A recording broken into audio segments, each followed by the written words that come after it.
আসসালামু আলাইকুম। আশা করি সবাই ভালো আছেন। বিক্সেন ফেদার্সে সবাইকে স্বাগতম। অনেকদিন ধরে আমাদের গুগু পাখির কোনো আপডেট দেখাই না। তো শীতকালে যে একটা সবচেয়ে বড় সমস্যা যে মশার আক্রমণ, সেটাতে এই ঘুঘু পাখিও আক্রান্ত হয়েছে। এই যে এখানে একটা বাচ্চা ঘুঘু, আসলে কবুতরের মতো অত বিশ্রীভাবে এরকম আক্রান্ত হয় না, কিন্তু তারপরেও কিছু করার নাই, দু একটা আক্রান্ত হয়ে যায়। তো এই যে গুগুর এখানে আমার বেশ কিছু বাচ্চা, এগুলি নতুন নামাইছি, কিছু কিছু খাবার শিখছে, কয়েকটা হ্যান্ডফিট করাইতে হয়। তো এই বাচ্চাগুলি আলহামদুলিল্লাহ মোটামুটি এখন সুস্থ, ট্রিটমেন্ট করার কারণে। আর নিচেও কিছু আছে, আরও ছিল কালকে 4টা, ওগুলি ডেলিভারি দেওয়া হয়ে গেছে।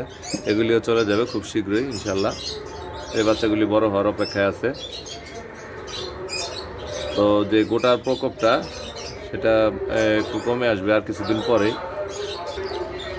আর খাঁচার নিচেই রাখছি আমাদের খরগোশটা, ওর জন্য এখানে ঘর দেওয়া আছে।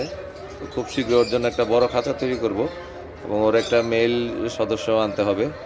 ও একা একা থাকে, আসলে ওর যদি প্রেগনেন্ট না হয়ে থাকে, ওর জন্য একটা মেল দরকার। তো খুব শীঘ্র এটা সংগ্রহ করব। আর যদি কবুতরগুলি দেখাই, খুব বাজেভাবে ঠান্ডা লেগে গেছিলো সবগুলি কবুতরের। দেখেন কক্কার কিন্তু কোনো ডাকই শোনা যায় না এখন, তো অনেক ডাক কমে গেছে। তো এই ঠান্ডাটাও অনেকটা কমছে আলহামদুলিল্লাহ। শীতের শুরুতে আর শেষে যারা আমরা খামারি আছি, তাদের একটা বড় ধরনের একটা সমস্যা পড়তে হয়। তো আলহামদুলিল্লাহ এই সমস্যা থেকে অনেকটাই কমে আসতেছে, এবং ওয়েদার সাথে ওরা খাপ খেয়ে নিচ্ছে। যেহেতু এখানে বেশিরভাগ কবুতরেরই 1 বছর পূর্ণ হয় নাই, সেক্ষেত্রে হয় কি, ওদের এটা প্রথম শীতকাল। তো এই প্রথম শীতকালটা ওদের একটু মানিয়ে নিতে একটু কষ্ট হয়। ইনশাল্লাহ সামনের বছর যদি এই কবুতরগুলি আল্লাহ তাআলা ভালো রাখে, তো এগুলি আর ওইরকমভাবে শীতে অতটা আক্রান্ত হবে না। আর শীতও এখন কিছুটা কমে আসতেছে। মাশাআল্লাহ, কোকার ডাক শুনতেই ভালো লাগে। এখন শুধু ওই একটাই সমস্যা, মশার সমস্যা কেটে গেলেই তাহলে আবার ইনশাল্লাহ বাচ্চা কাচ্চার দিকে মনোনিবেশ করানো যাবে। এর মধ্যেও চাই নাই যে ডিমে বসাইতে, তারপরও 2 জোড়া ডিমে বসে আছে। এই যে এখানে 1 জোড়া, আর এই পাশে 1 জোড়া, এটাও ডিম দিয়ে দিছে। মাশাআল্লাহ 2 জোড়া আছে এখন শুধু ডিমে।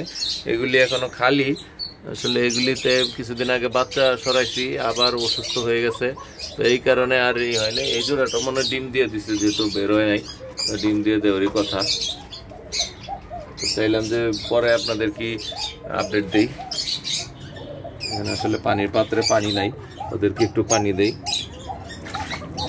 পানির পাত্রটা আপনারা অনেকে যারা আমার ভিডিওগুলিতে দেখে থাকেন, তারা জানেন যে পানির পাত্রগুলি আমি এই চুন দিয়ে একটা প্রলেপ দিয়ে দিই, এতে পানির সাথে ক্যালসিয়ামটা মিশে যায়, এবং ওদের ক্যালসিয়ামের ঘাটতিটাও পূরণ হয়ে যায়। ধন্যবাদ সবাইকে ধৈর্য ধরে ভিডিওটা দেখার জন্য।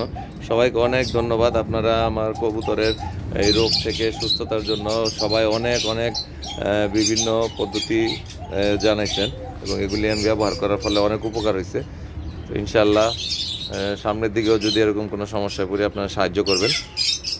তো সবাই ভালো থাকবেন। আসসালামু আলাইকুম।